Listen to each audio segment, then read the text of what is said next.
Hey, to the first video, which is my party days are over, addiction and alcoholism, and then the second part, forced to get sober.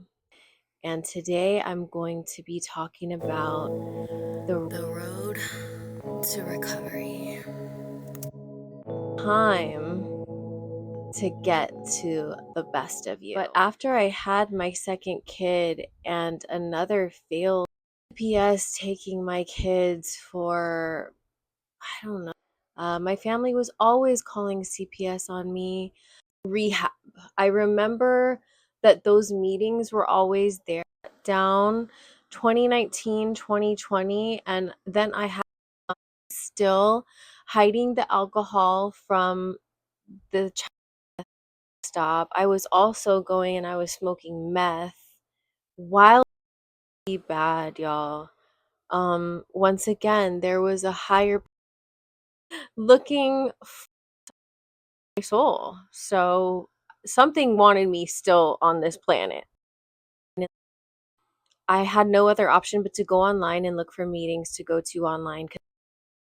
So like that shit was real. So it doesn't divvy. I don't know. It probably holding it is better. I noticed with my other video, I was talking a lot with my hands. I'm very handsy.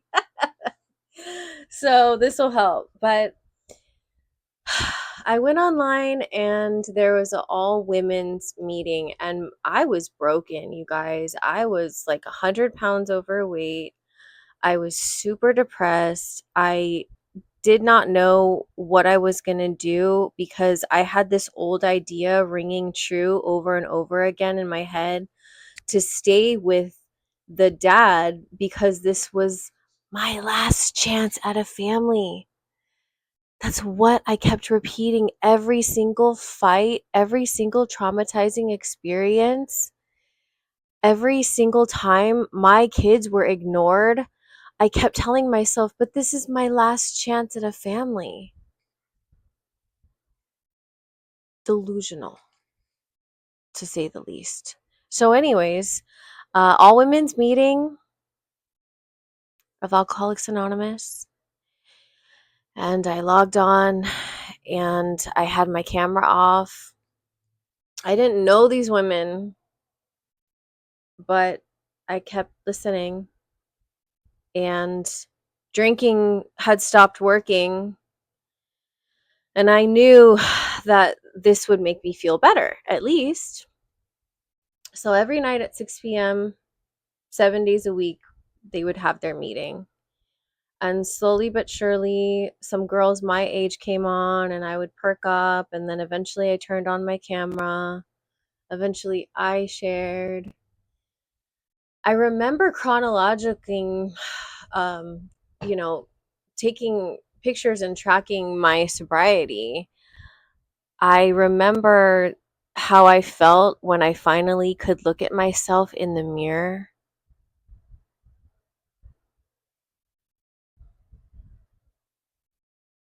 after getting a little bit of days underneath my belt. And after crying all those days, I cried. But like I say around here, it's the water to my garden, to my inner garden. And I took a picture and I was like 6 days sober or something. And I had this light come on in my eyes. But I really do believe that now that light was the light of love from these strangers on a meeting of Alcoholics Anonymous. They were showing me love. They were listening to me. They were showing up faithfully at the same time every day and sharing and being honest. They captured me. They captivated me. And I actually had some human contact, which I hadn't had in a really long time because this is COVID, right? I gotta drink some more. I'm so sorry.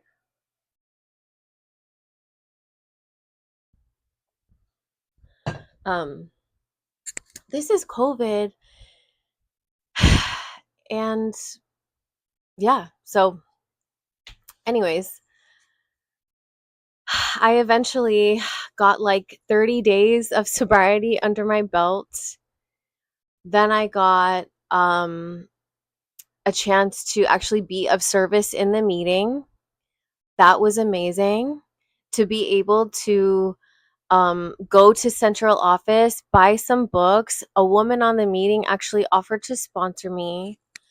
The host of the meeting always was up for phone calls, posting their phone numbers at a meeting that's online. Man, dude, you guys pick up the phone. Pick up the phone. If you really want to get to your best parts and your best self, the hand of recovery is always there. Always. And if you don't really vibe with one person, try the next one and the next one and the next one. So it was a few women that I was talking to, kind of like on a weekly basis. And, I was working with the sponsor, and she called me out that I kept relapsing on my ex. She called me out. I didn't take it too well. I really didn't. Luckily, my brother also gave me access to his Audible, and I was listening to some Audible books. And it's amazing how the universe brings in trickles of things that you need at the exact moment. Like when you're open enough and available, the universe is constantly giving you little bits. Daily bread, our daily bread. And I was listening to this Audible, and it said the accountability for everything that has ever happened to me,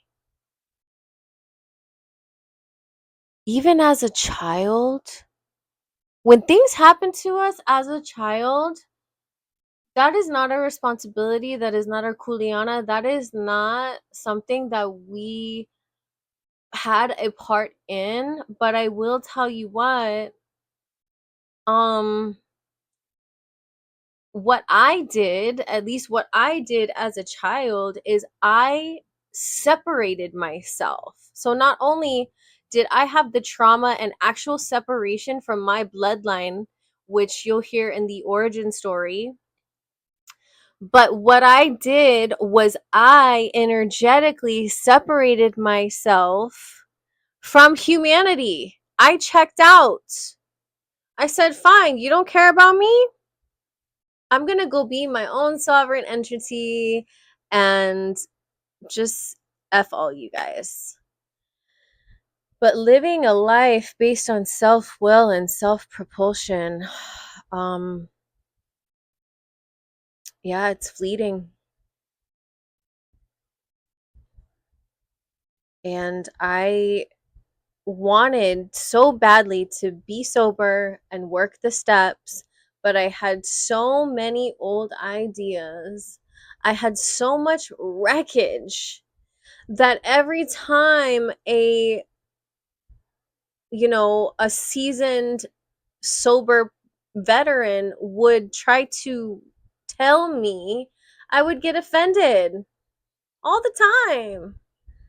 So yeah, tried this sponsor, tried that sponsor, I'm back on going through that cycle. I'm heading back. But I there was something inside of me that was stirring. So in 2021, I got sober. I put down my last drink and my last drug. But it wasn't until the very end of 2021 was I on this same 6 p.m. all women's meeting. It was Christmas Day. I left my kids with my family. and I put myself first despite of what anybody thought about me. And it was 6 o'clock and I went to that meeting.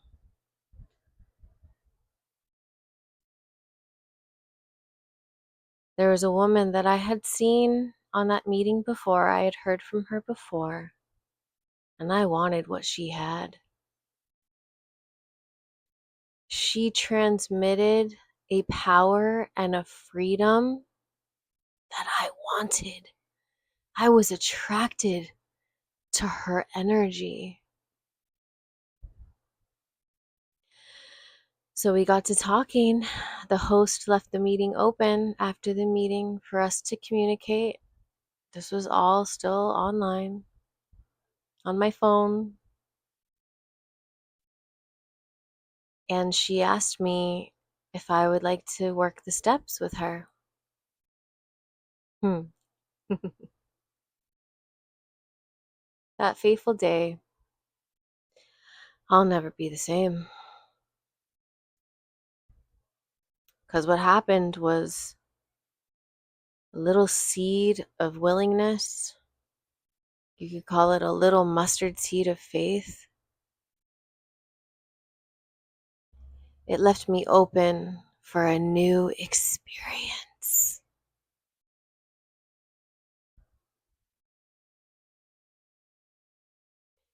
And this woman showed me how she did the steps. Pen to paper. And every day I called her. I did a 5th step with her.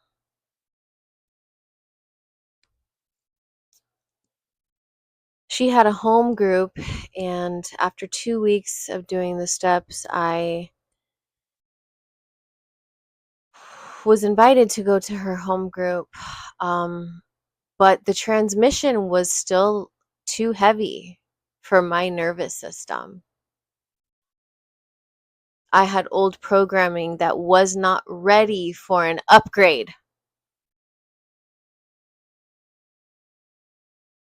So I went online to regular 24/7 meetings, which I'm going to actually post a link down.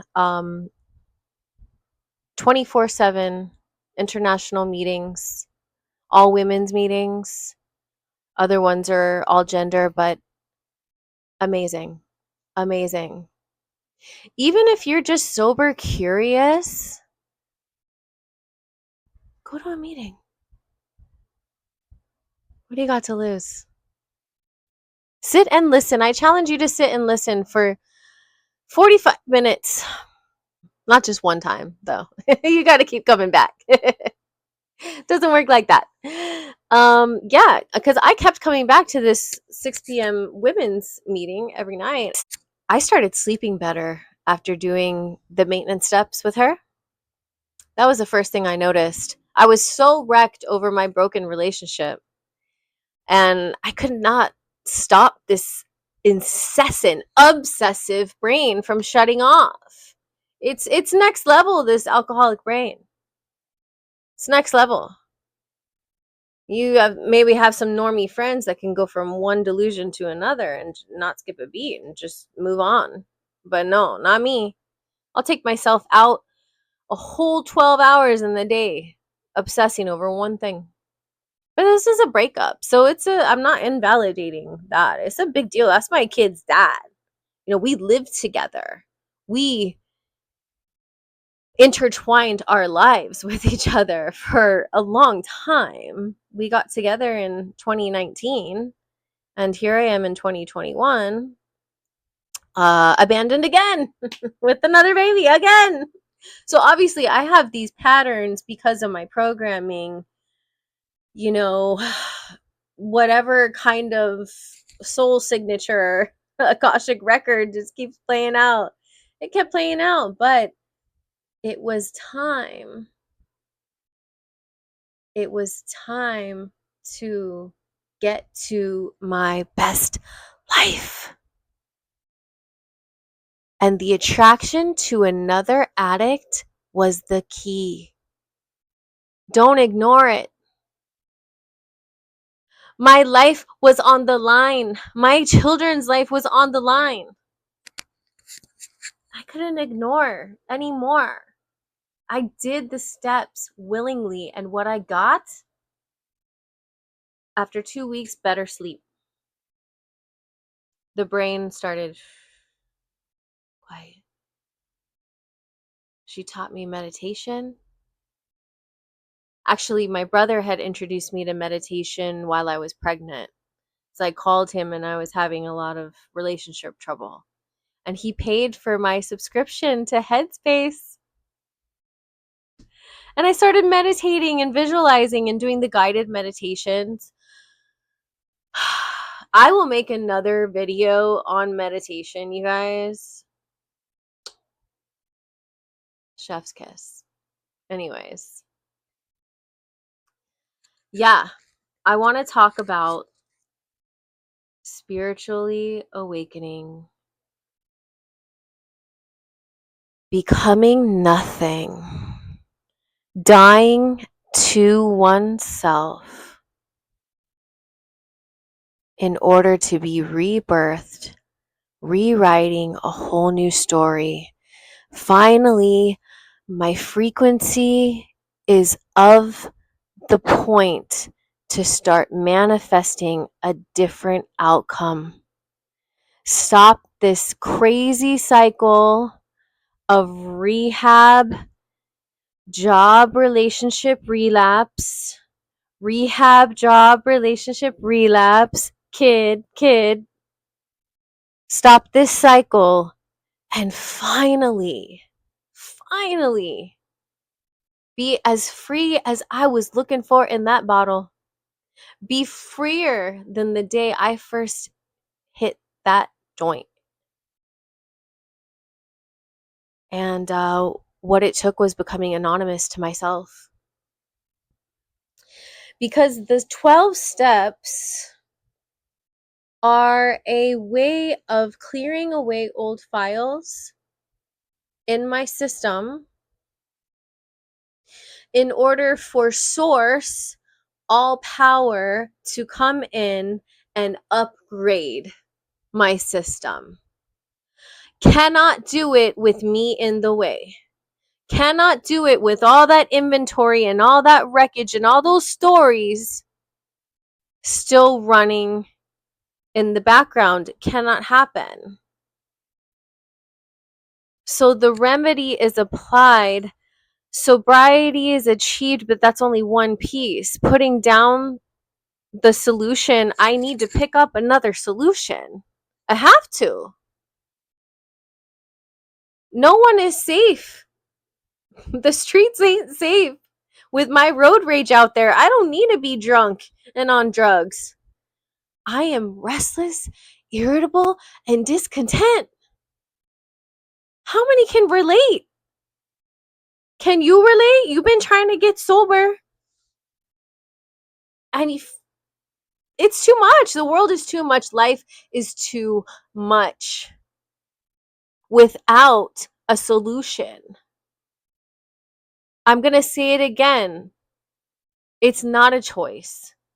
The disease centers in my mind, and every time I try to be better than it, I just get worse. The truth is that I need a solution for my condition. So here go. I stand on the shoulders of giants because they've already set up a path.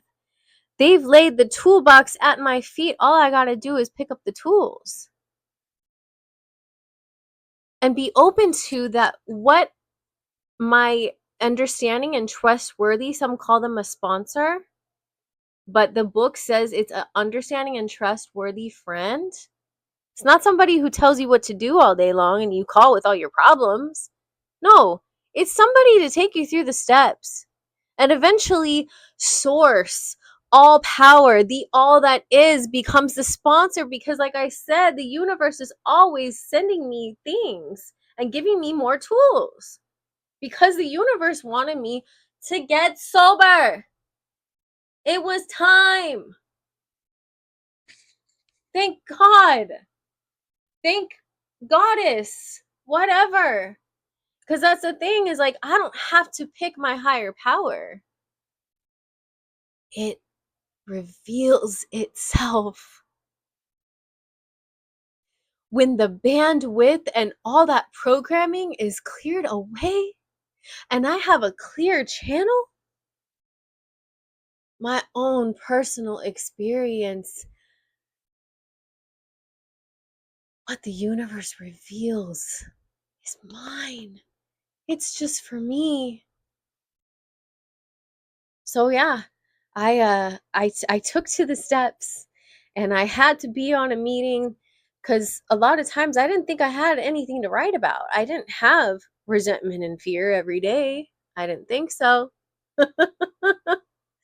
But the more I was willing and open to take suggestions, maybe what I'm thinking is wrong. Maybe what I'm thinking is wrong. Maybe what I'm thinking is wrong.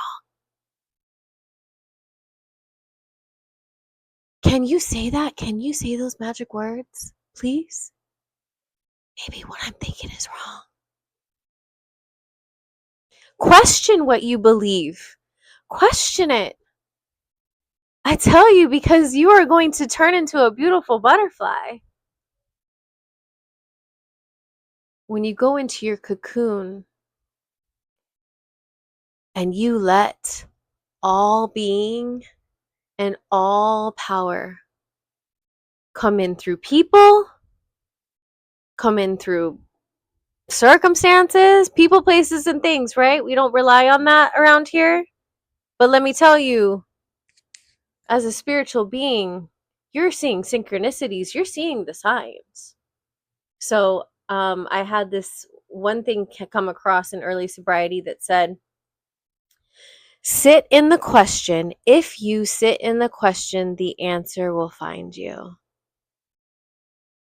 And man, I was going through it, man. I literally shed everything, my hobbies, my interests. I healing is interesting, you guys. Healing is really crazy because you honestly just you almost become like dead, right? You die to yourself. So you almost become just like this blank page, but it doesn't feel good. It's actually very excruciating because on one side it's like, who am I? Who am I? What's my purpose? And on another side it's like, God, I just need to hear. I need to be in the 12 step. I need to be in a meeting. I need to be on the phone with my sponsor. I need to be in the program. I need to be working the steps all day long. Like I'm in recovery. I'm in recovery. I'm in recovery. I'm putting my head down and I'm in recovery. And for me, it was actually 2 years. It was 2 years in a dry desert with the steps, with the family afterward, this newfound family that I was welcomed into, the fellowship of the Spirit.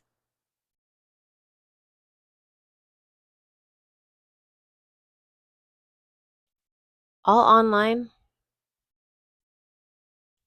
My understanding trustworthy friend lived near me, and I remember after a few months of doing the maintenance steps, 10, 11, 12, I started having these dreams of situations in my past, and I was ready to address them. I was ready to go through the fourth step.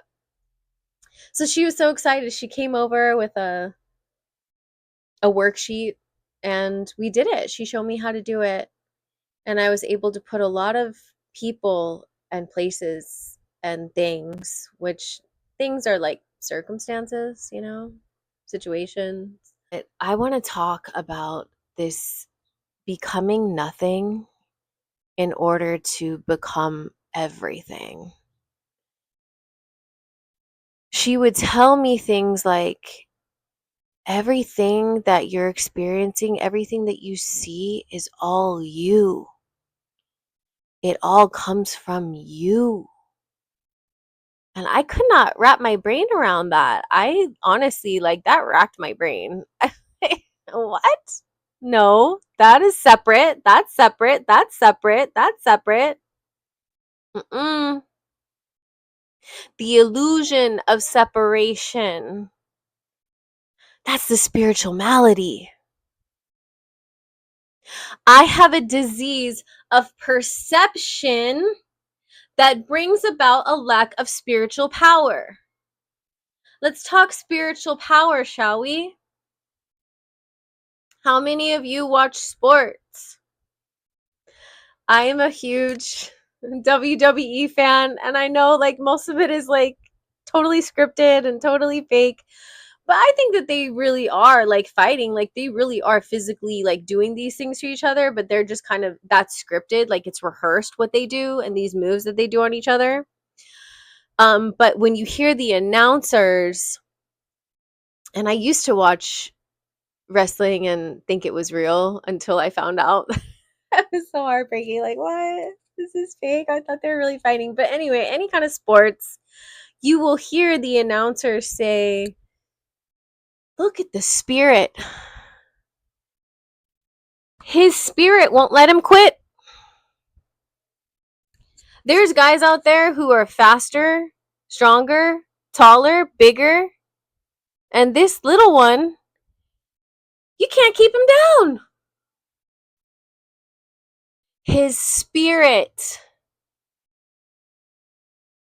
is the power.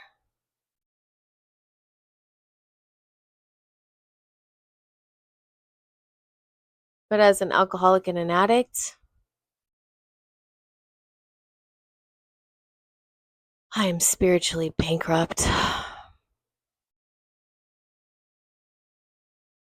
because of my perception,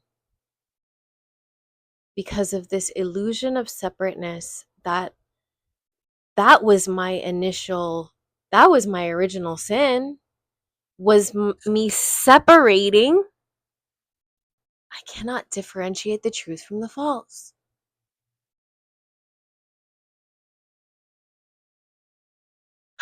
I had a spiritual awakening. I had a Kundalini awakening.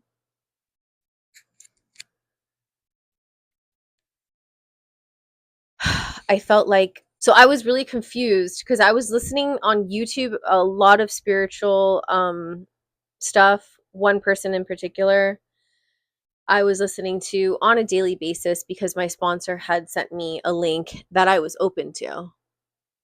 I was open to all suggestions. I was so tired of being broken and going around and around on that same cycle. So I had a Kundalini awakening.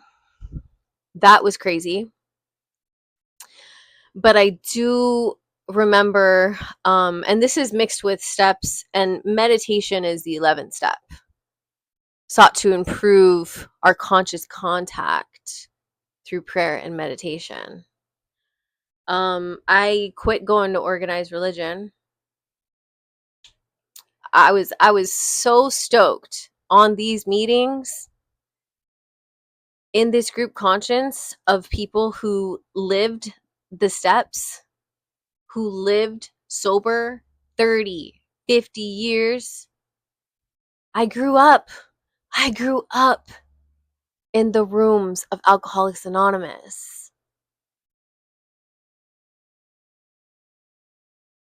People's vulnerability and honesty cracked my heart. Cracked my heart wide open. And I'm just like, wow, you guys, what is this? I'm pretty new around here. What is this? I never experienced anything so raw in my life. I grew up in a household where we hid everything. A lot of shame, a lot of trying to put on this persona. Every time I tried to express myself to my parents, I ended up crying. I had to write down what I wanted to say because I was so full of fear, and I ended up crying and they would just dismiss me. No emotional availability ever. So these people, I lived with them. We would have meetings for like 4 hours a day, you guys. Sometimes 2 meetings a day. Crosstalk, cussing. It was all welcomed. I got a lot from the crosstalk because you would have a lot of newbies and then old timers. And the things that these old timers were saying, I'd never heard them before. It racked my brain. What? What is this?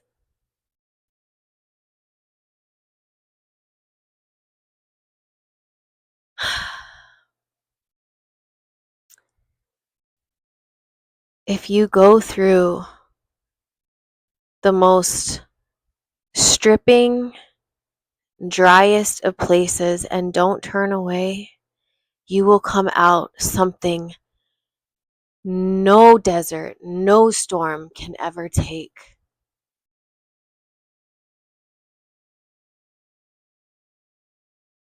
The only thing offered in the deepest, darkest places of recovery, truth.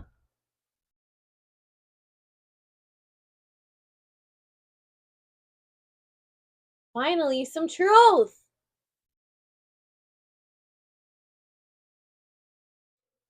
Yeah, a soul not wanting to escape itself,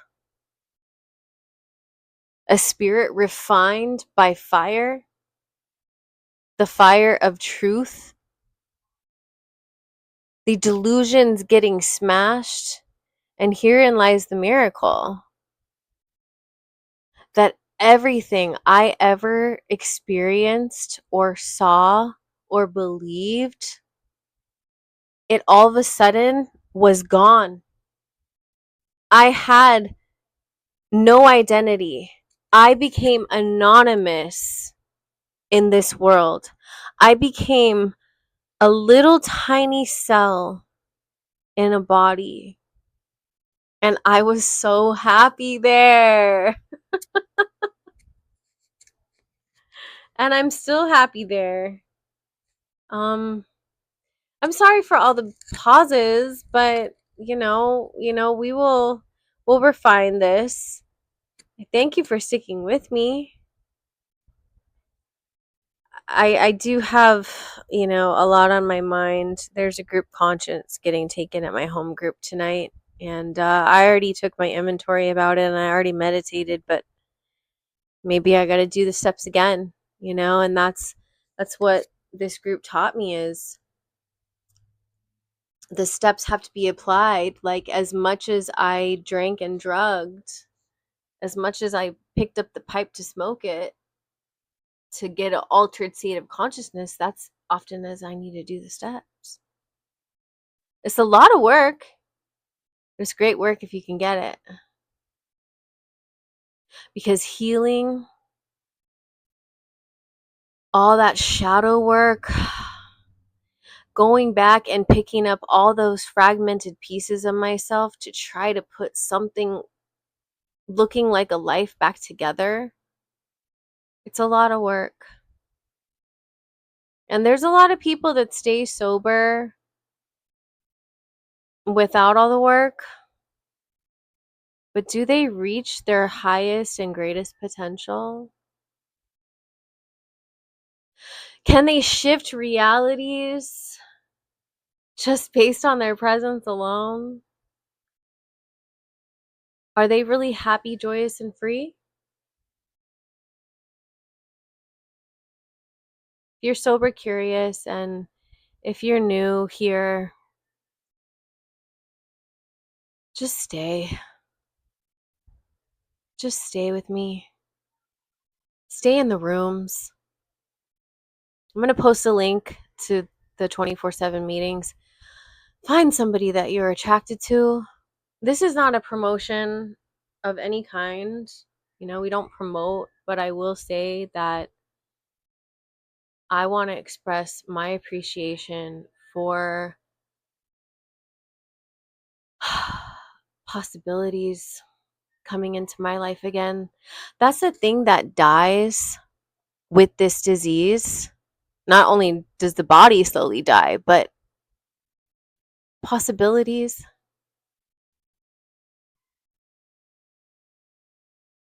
It's what I started to miss the most. The feeling that I had when I was a child, like anything is possible. This disease took it from me.